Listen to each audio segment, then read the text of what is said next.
2026 बोलआउटचा थरार आता सुरू होतोय.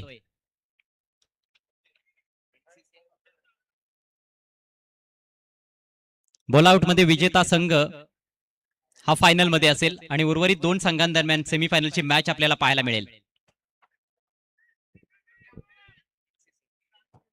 चला तर सुरुवात करूयात बॉलआउटच्या या थराराला. सर्वप्रथम एनसीसी संघाकडून उजेफ. ओहो, पहिली संधी गमावली गेली आहे. निशाणा चुकलाय. बरोबर बाउन्स वर एष्ट्यांचा वेध घ्यावा लागणार आहे. प्रतीक येतोय.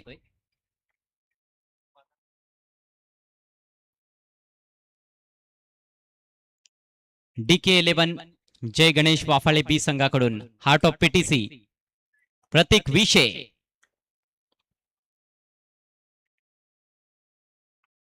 ओ हो, थोडा जास्त बाउन्स राहिला या बॉल मध्ये. प्रतीकची देखील संधी गमावली गेलेली आहे.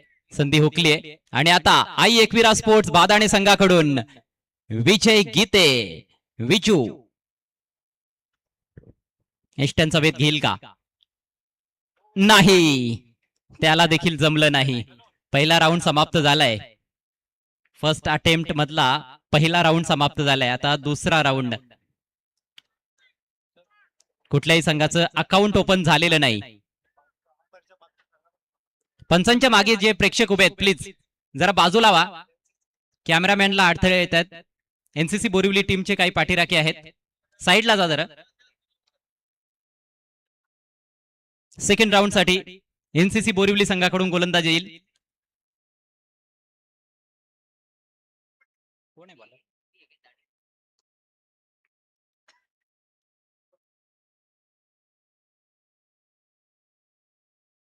एनसीसी बोरिवली. ओहो, संथ टाकला होता बॉल, परंतु हाही बॉल एष्ट्यांना मिस करत असताना अजूनही कुठल्याही संघाचं खातं उघडलेलं नाही. दुसरा चान्स DK11 जय गणेश वाफाळे बी संघासाठी. गोलंदाज प्रथमेश विषे. प्रथमेश प्रथम गोलंदाज होईल का जो एष्ट्यांचा वेध घेईल या बॉल आउट मध्ये? बघूयात. लांब लचक bowling run-up speed star Prathamesh. हो, चांगला अटेम्प्ट होता हा. प्रयत्न खूपच छान, परंतु त्याने देखील संधी गमावली आहे. आणि आता चान्स असणार आहे आई एकविरा स्पोर्ट्स भादाणे टीम कडे. सेकंड राऊंड गोलंदाजीसाठी शिवम.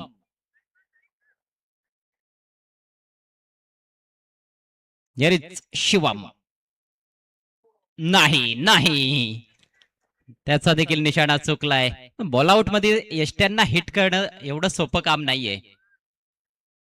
पार्ट टाइम गोलंदाज यामध्ये बऱ्याचदा यशस्वी ठरलेले दिसलेत.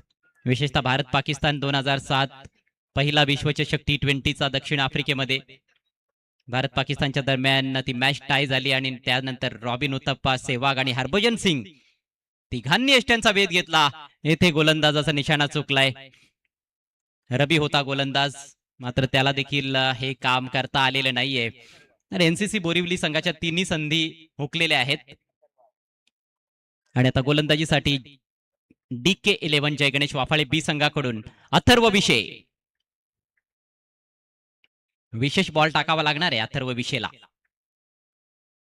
प्रयत्न तर केला होता, परंतु विशेष असा बॉल नाही आहे. हा देखील मिस केला गेलाय. 8 चेंडू टाकलेले आहेत आतापर्यंत 8 गोलंदाजांनी. एकालाही एष्ट्यांचा वेध घेता आलेला नाहीये. विश्वासवर आता विश्वास दाखवण्यात आलेला आहे आई एकविरा स्पोर्ट्स बादाणे संघाकडून. पहिल्या अटेम्प्ट मधला हा तिसरा राऊंड आहे.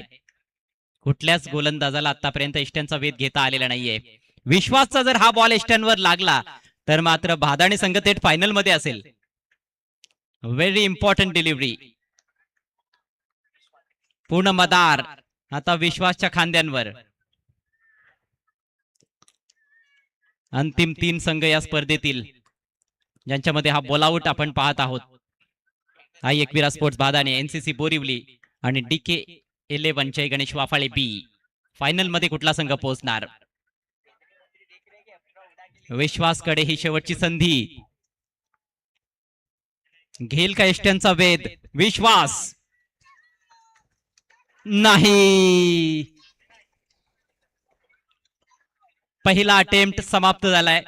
आता दुसऱ्या अटेम्प्ट मध्ये 2-2 गोलंदाजांना संधी मिळणार आहे तिन्ही टीम्स कडून. सेकंड अटेम्प्टला आपण सुरुवात करतोय आणि आता एनसीसी बोरिवली संघाकडून गोलंदाज येतोय मुस्तकीम.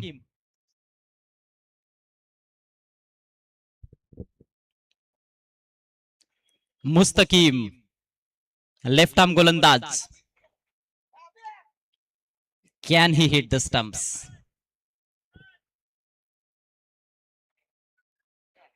No, he can't. It's gone over the stumps. Next.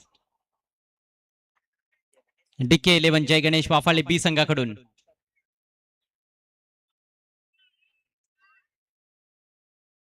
Bowlers name please. Sarthak. Yes, Sarthak. गोलंदाजाच्या बाजूला जे प्रेक्षक उभे आहेत त्यांना विनंती आहे थोडं बाजूला व्हायचं आपण प्लीज. गोलंदाजाच्या डाव्या साईडला तिथून बाजूला व्हायचंय. सार्थकचा बॉल बराच बाहेर आहे. पुढचा गोलंदाज आई एकविरा स्पोर्ट्स बादाणी संघाकडून शैलेश. यस. ओहो, फुलर लेंथला टाकला होता परंतु त्याने देखील एस्टॅम्प मिस केलेले आहेत.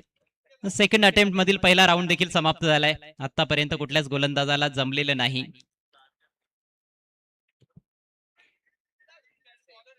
सेकंड अटेम्प्ट का सेकंड राउंड. ओ, बीसीसी एनसीसी का वार खाली गया है. कोई तो होगा जिसका निशाना सही होगा.